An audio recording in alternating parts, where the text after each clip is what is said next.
se converterem, pode, sim, senhor. Ok? Apesar que aqueles que estão habitando lá em Israel não são semitas, são jafeditas, são descendentes de Jafé.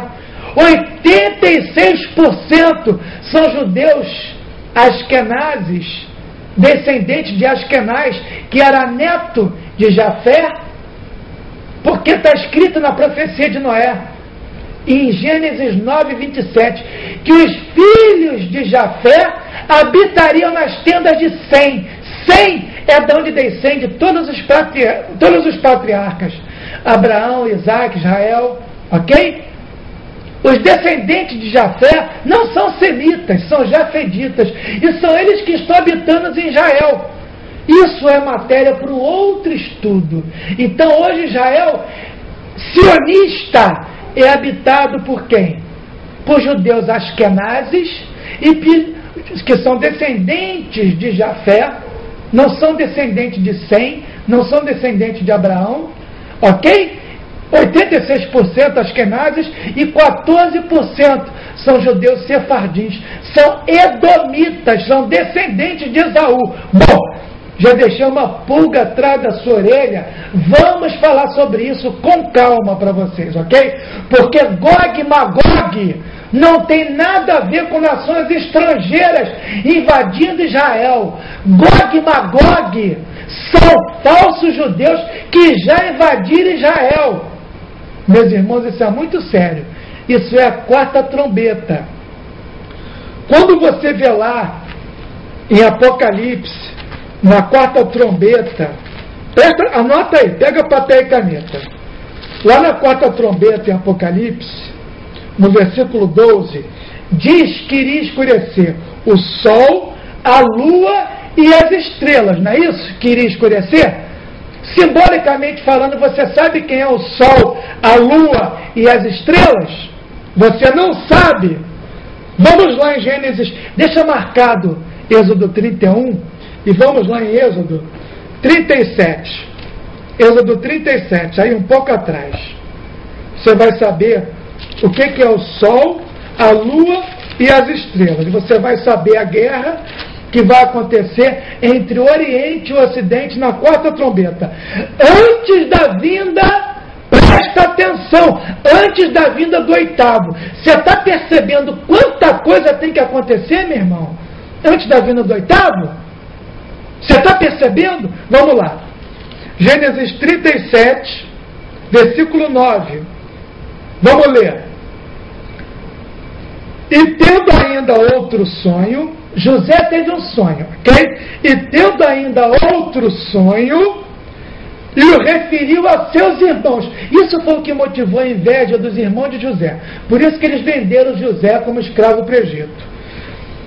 E o referiu a seus irmãos, dizendo: sonhei também que o sol, a lua e as 11 estrelas se inclinavam perante mim.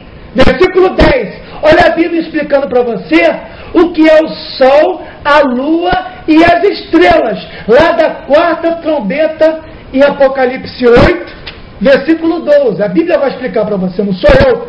Versículo 10. Contando-o a seu pai e a seus irmãos, repreendeu o pai e lhes disse: que sonho é esse que tivestes? Que sonho é esse que tiveste, José? Aí o pai diz: acaso viremos eu, Israel? Quem era Jacó? Não era Israel? Viremos eu, Israel, a sua mãe e os teus irmãos inclinar-me perante ti em terra? Então o que é o sol, a lua e as estrelas? É uma analogia para Israel. Ok? E seus filhos. Então, nós vamos ver que lá em Israel, aonde também tem os verdadeiros filhos e descendentes dos semitas, e por incrível que pareça, você não vai entender o que eu vou falar, porque vai dar um nó na sua cabeça. Mas vamos lá. Você sabe quem são os verdadeiros semitas? Os verdadeiros semitas são os palestinos. Os palestinos, que é aquela mistura de gente que foi deixada quando Israel foi levado cativo em 722 antes de Cristo pela Síria, no tempo do profeta Isaías, e 586 Judá e Benjamim foi levado cativo para a Babilônia no tempo do profeta Daniel. O que ficou lá e depois o que voltou virou uma mistura de gente que hoje é mais semita do que aqueles que se dizem verdadeiros judeus. Então os que estão sendo mortos, os que estão sendo massacrados lá em Israel, sabe quem são? Os verdadeiros semitas. Não que sejam semitas puros, mas aquela mistura de palestinos é mais semita do que os jafeditas. Olha que coisa incrível, meus irmãos. Vamos estudar isso com calma, tá bom? Mas voltando para Êxodo 31, para a gente poder fazer o desfecho. No versículo 17, está escrito: então ele diz, pelo que os filhos de Israel, no 16, guardarão o sábado, celebrando quem são os filhos de Israel. Já vimos lá em Pedro. Nação, raça santa, raça eleita, nação santa. Então os filhos de Israel somos nós, que aceitamos a Deus e o seu Filho. Ok? Entre mim e os filhos de Israel é sinal para sempre. Por quê? O que é sinal para sempre? O sábado. O sábado é aliança perpétua entre Deus e o seu povo. Perpétua dura até quando, meu irmão? Hein? É isso que é o contínuo que está lá. O contínuo seria retirado. Ok? Porque em 6 dias fez o Senhor os céus e a terra. E ao 7º dia descansou e tomou alento. Meus irmãos, esse é o sinal entre Deus e o seu povo. Se um dia verdadeiro de adoração é o sinal entre Deus e o seu povo, então, como Satanás trabalha com a contrafação, com o engano, também um falso dia de adoração vai ser o sinal entre Satanás e o seu povo. Que é o quê? O domingo. Não o domingo hoje. O domingo não é a marca da besta hoje. Para o domingo ser a marca da besta, ele precisa virar lei. Ele precisa virar uma imposição. Ok? Eu vou deixar como lição de casa para os irmãos Ezequiel 20.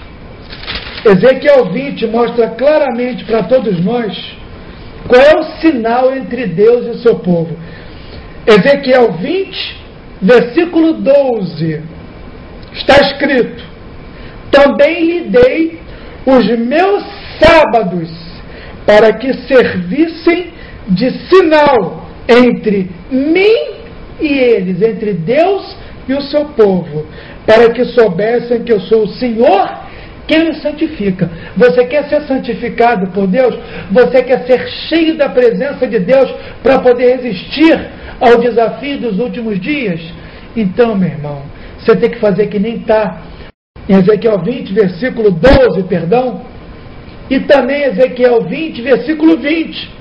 Está escrito: santificai os meus sábados, pois servirão de sinal entre mim e vós, para que saibais que eu sou o Senhor vosso Deus.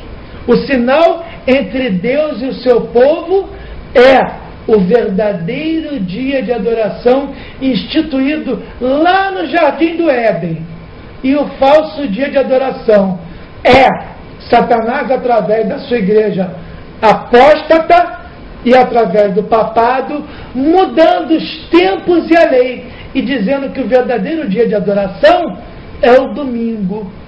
E isso vira marca da besta quando os Estados Unidos da América fala como dragão. É um cordeiro que fala como dragão. Um país que é a besta, porque animal é reino, para falar, como é que um país fala? Tem que ser através das suas leis. Então, quando lá em Apocalipse 13, diz que o dragão abriu a boca, que o cordeiro abriu a boca como dragão, é nesse exato momento que o domingo é colocado como um decreto, como uma imposição, para que todos adorem a Deus, entre aspas, nesse falso dia de adoração.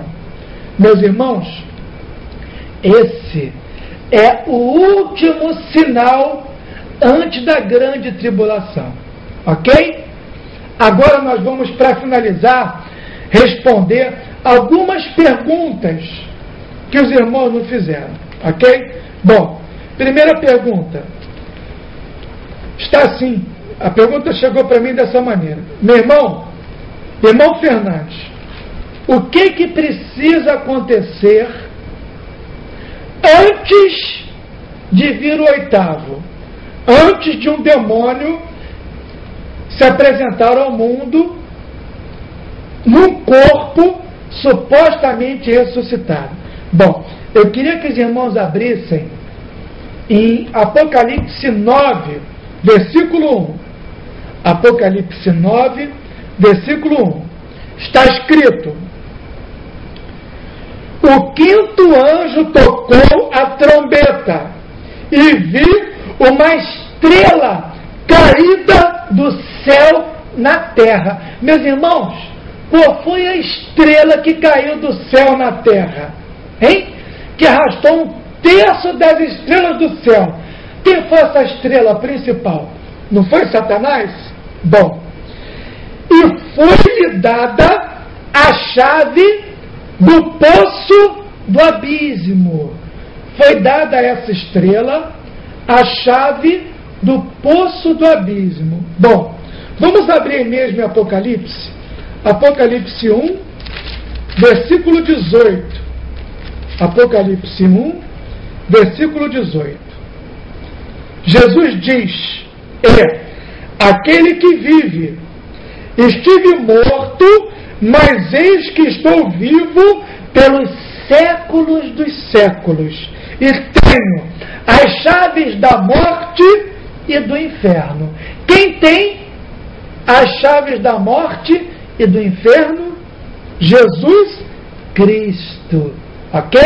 Então, é por isso que a estrela que cai do céu precisa receber licença, autorização para trazer a besta do abismo.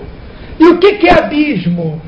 Meu irmão, muitas pessoas estão especulando: vai ter o Papa Negro, vai ser o Papa lá da África, não, vai ser o João Paulo 23, não, vai ser o filho de João Paulo II, porque ele aparece numa foto, e nessa foto ele está com uma criança no colo, e tem uma mulher, essa mulher é a esposa dele, e ele é judia. Meu irmão, cadê a prova de tudo isso? Você pode provar o que você está falando? Então, porque alguém está com o neném no colo, esse neném passa a ser filho dessa pessoa, então não posso mais pegar o neném no colo. Porque se eu pegar o neném no colo e alguém tirar uma foto, eu vou virar o pai daquela criança. Meu irmão, que estupidez é essa? E acreditar nisso é ser mais ignorante ainda. Meu irmão, isso não quer dizer que aquela criança é filha de João Paulo II. Isso não quer dizer que não é, mas não quer dizer que é. Onde que está a prova? Meu irmão, há pouco tempo atrás, foi feita uma especulação a respeito do pastor Silas Malafaia, e apesar de eu não concordar com o pastor Silas Malafaia, eu tive que sair em defesa dele. Fizeram uma montagem onde o Silas Malafaia estava sendo homenageado e maldosamente fizeram uma montagem e pegaram, isso é fácil no Photoshop, pegaram aquele diploma que ele estava recebendo e colocaram ali o símbolo da maçonaria, fizeram essa montagem e postaram na internet e estavam dizendo que ele estava sendo homenageado pela maçonaria. Meu irmão, mentira. Mentira. Isso é golpe baixo. Isso é jogar com as armas do diabo, jogar com a mentira. Um filho de Deus jamais faria isso. Jamais. Meus irmãos,